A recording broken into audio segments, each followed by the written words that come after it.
After seeing this salted tahini honeycomb latte all over my TikTok feed, I finally caved and made it at home. I live several thousand miles away from New York and Maman Bakery, so this was the only way I was going to get to try this. So I wasn't able to exactly replicate their recipe, but after just looking on their website and doing a little bit of spying on their social media accounts, this is what I came up with.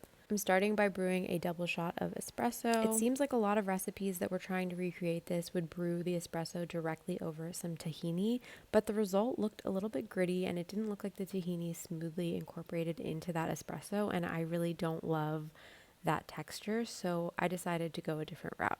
So once your espresso is brewed, just set it aside and let it cool for a bit. And then we're going to grab a milk of choice and our tahini. So I'm adding the tahini directly into our milk as well as our honey. And so I found that blending these three ingredients together, whether it's with a steamer or a frother or what I used was an immersion blender, resulted in a super creamy, frothy texture that was just so good and easy to incorporate the coffee into.